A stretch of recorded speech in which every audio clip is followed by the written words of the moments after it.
नमस्कार, स्वागत है आपका इंडिया रिपोर्ट में। मैं हूं आपके साथ सुष्मिता तिवारी। अशोक स्तंभ पर छिड़ा विवाद, विपक्ष ने लगाया आरोप प्रधानमंत्री नरेंद्र मोदी कर रहे हैं राष्ट्रीय प्रतीक के साथ छेड़छाड़।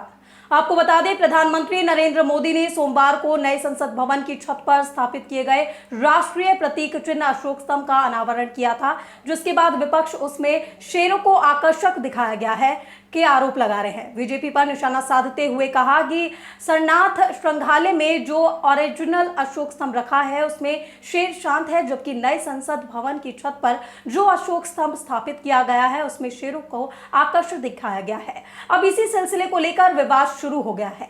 कई लोगों का कहना है कि बीजेपी द्वारा अशोक स्तंभ से छेड़छाड़ की गई है, जो कि एक दंडनीय अपराध है। आइए दिल्ली पटियाला हाउस कोर्ट के एडवोकेट प्रमोद यादव का बयान सुने।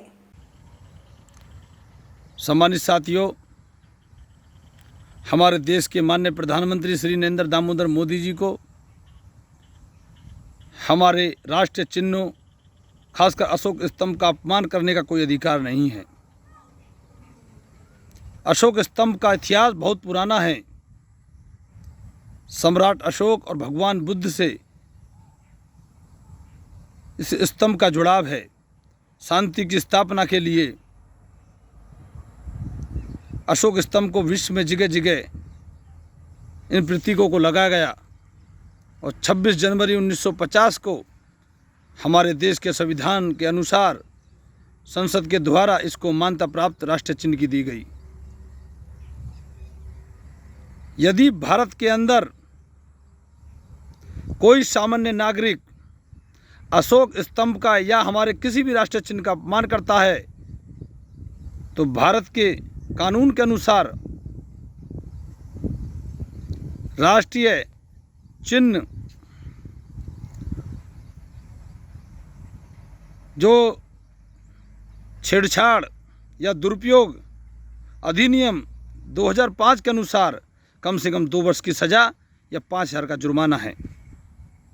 किसी भी हमारे राष्ट्रीय चिन्हों के साथ छेड़छाड़ किया गया तो देश के प्रधानमंत्री जी ने इससे पहले इंडिया गेट पर हमारे जवानों की याद में लगाई गई अमर ज्योति को भी इन्होंने अपमानित करने का कार्य किया। और आज संसद भवन की जो नई बिल्डिंग बन रही है उसके ऊपर अशोक स्तंभ की जो मूर्ति इन्होंने लगाई है वो मूर्ति मानक के अनुसार नहीं है।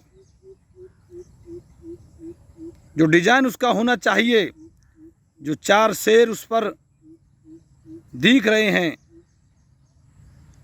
उनके चेहरे इन्होंने बदलने का काम किया है। उन सिंहों के चेहरे आप देखना, इस समय उधाड़ रहे हैं, पहले वो चुप थे। तो मैं प्रधानमंत्री जी से पूछना चाहता हूं, पहले तो आपको उस बिल्डिंग पर उद्घाटन करने का तरीका आपका गलत था, क्योंकि संसद ही हमारी सर्वोच्च है और संसद का अध्यक्ष हमारा लोकसभा के स्पीकर होते हैं, लोकसभा के अध्यक्ष। और कम से कम जब आपको प्रोग्राम करना था तो विपक्ष के नेताओं को भी आपको बुलाना चाहिए था। फिलहाल इस वीडियो में मेरे साथ बस इतना ही। आगे की और तमाम अपडेट्स और खबरों से जुड़े रहने के लिए बने रहें मेरे साथ। देखते रहें इंडिया रिपोर्ट।